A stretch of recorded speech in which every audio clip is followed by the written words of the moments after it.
Alors, l'heure de l'Afrique a sonné. Elle a sonné pour différentes raisons. Tout d'abord, on connaît le poids démographique de l'Afrique et ce poids ne va que s'accroître. On parle de 2 milliards de population dans les prochaines années avec une grande composante de jeunes. Et on connaît quelle est la place des jeunes dans la dynamique de développement de toutes les régions. L'Afrique, l'heure de l'Afrique a également sonné parce que aujourd'hui, on l'a vu, on l'a vécu, l'Afrique a développé une très grande résilience pour faire face à la crise que nous vivons sur ses dimensions sanitaires, sociales et économiques. Et on a relevé une capacité d'adaptation, une capacité d'innovation, et cela est un prélude pour ce qui peut se faire dans l'avenir. L'heure de l'Afrique également a sonné parce que nous sommes en pleine mutation géostratégique. Et certainement, le rôle de l'Afrique dans cette mutation sera un rôle déterminant en termes de relations stratégiques et relations économiques internationales. Et c'est à l'Afrique, justement, de se positionner pour profiter de cette mutation géostratégique. Alors, bien évidemment, pour que tout cela puisse s'avérer comme des réalités, nous avons relevé un certain nombre de leviers. Bien sûr, le levier le plus important sur lequel il y a unanimité, c'est le capital humain. On ne peut pas se développer, l'Afrique ne peut pas se développer si on ne met pas l'accent sur le capital humain dans ses différentes dimensions. Bien sûr, il y a la formation. Et donc cela également a été évoqué par M. le ministre et par plusieurs intervenants. Le volet formation est important. Mais il y a également des dimensions socio-économiques. Il y a l'inclusion, elle est fondamentale, la notion de partage, d'intégration. Et puis la démarche participative. On est en pleine consolidation de la démocratie. Donc tout cela est lié au capital humain. Mais il y a d'autres dimensions. La dimension intégration. L'Afrique souffre d'un manque d'intégration, notamment économique. Un rapport de 2019 de la Banque mondiale, de la BAD, a révélé que l'Afrique n'est qu'à peine 0,3 de son potentiel d'intégration économique. Donc il y a tout un travail à faire justement pour renforcer l'intégration économique. Et c'est là peut-être qu'on va revenir, et on a déjà évoqué la chose, en termes de connectivité, en termes de développement des relations économiques, notamment sur un plan interrégional. L'Afrique est une somme, en fait, de dimensions régionales. Et malheureusement, ça également, c'est un constat qui peut-être n'a pas été évoqué, c'est que la région la moins intégrée, c'est la région du Maghreb, qui est même considérée comme comme la région la moins intégrée, pas seulement en Afrique, mais au niveau mondial.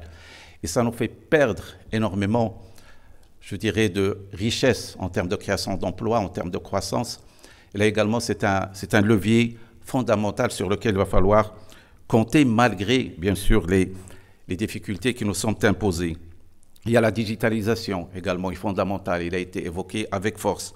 Et puis toute la question de l'innovation, notamment l'innovation sociale, et faire de l'économie sociale et solidaire un levier parce qu'il est adapté aux particularités, aux spécificités de l'Afrique. La question de la volonté politique également est un levier fondamental parce que l'Afrique ne dépend que des Africains, comment ils perçoivent et comment ils vont construire leur dynamique de développement. Et puis, bien sûr, un levier fondamental, ce sont les jeunes. L'Afrique, c'est essentiellement des jeunes. Il va falloir les former, les accompagner. Et puis, bien sûr, il va falloir donner plus d'importance également à la coopération sud-sud. On a des besoins qu'on peut satisfaire en faisant confiance à nous-mêmes en tant qu'Africains.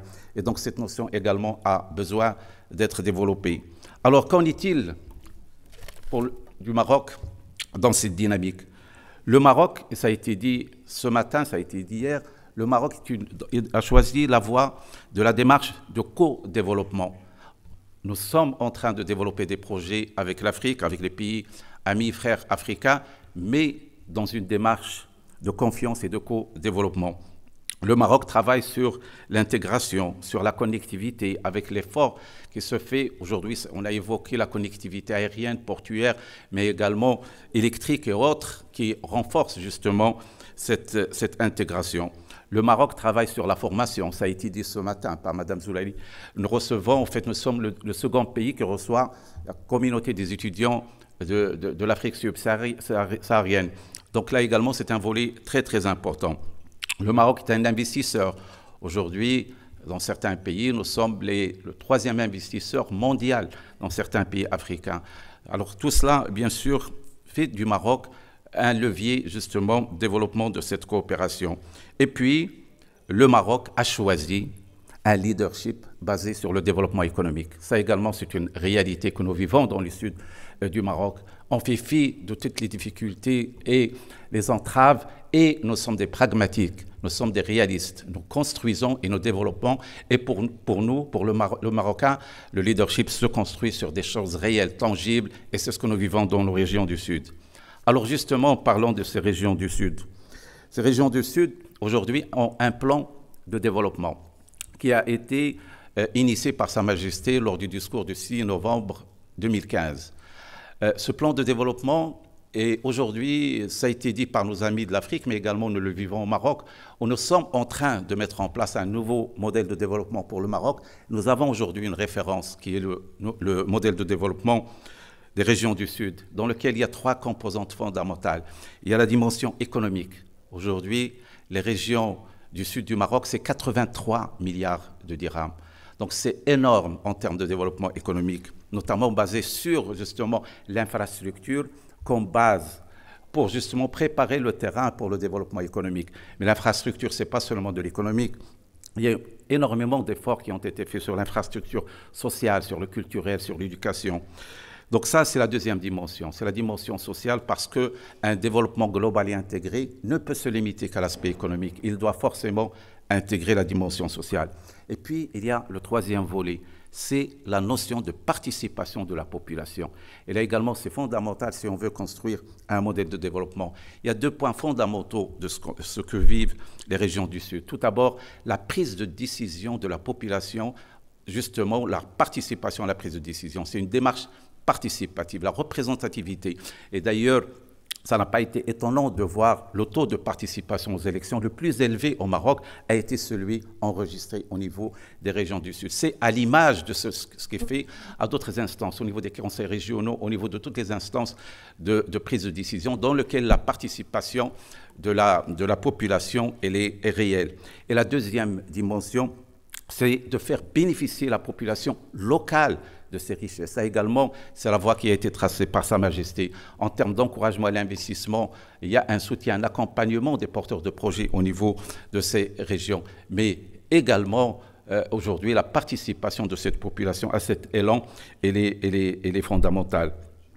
Les régions du Sud, c'est également une plateforme, un hub d'ouverture du Maroc dans sa dimension globale vers justement l'Afrique subsaharienne. Aujourd'hui, nous sommes à quelques centaines de kilomètres, je dirais, de pays voisins, du Mali, de la Mauritanie, du Sénégal, et la voie routière qui est pratiquement à l'étape finale entre Tiznit et Dakhla, aujourd'hui, nous permet justement de développer le commerce avec ces pays. Le port de Dakhla également, il est érigé dans ce sens-là. L'extension des ports également va dans le sens. Donc l'infrastructure aujourd'hui qui se développe, ce n'est pas seulement pour développer les régions du Sud, mais également de faire des régions du Sud un fer de lance d'intégration globale au niveau du Maroc avec le reste de l'Afrique, mais également avec les autres continents. L'investissement également. On a évoqué 1660 hectares de zones industrielles rien que dans la ville de Dakhla, avec un port qui a une dimension et également logistique fondamentale pour que ce soit une plateforme justement de développement des relations avec les pays subsahariens. Donc les régions du Sud se développent pour leur population, mais se développent également pour en faire justement ce courroie de renforcement des relations entre le Maroc et ses voisins du Sud, mais également ses voisins du Nord. Nous sommes un pays ouvert sur l'international. Nous sommes un pays qui est prêt à travailler avec tous les partenaires, mais à condition, comme l'a dit Sa Majesté, que ces partenaires, en fait, ne négocient pas le fait qu'aujourd'hui, on travaille avec le Maroc dans sa globalité, dans son intégralité, et le Sahara marocain, bien sûr, aujourd'hui, n'est pas une question à négocier. Donc, ce sont des fondamentaux que, aujourd'hui, toute la population marocaine est mobilisée. Et d'ailleurs, aujourd'hui, si nous sommes ici, justement, c'est pour manifester, aussi bien en tant qu'intellectuels universitaires, mais également experts, notre adhésion, justement, à cette dynamique. Voilà donc ce que j'ai à dire et merci pour votre attention.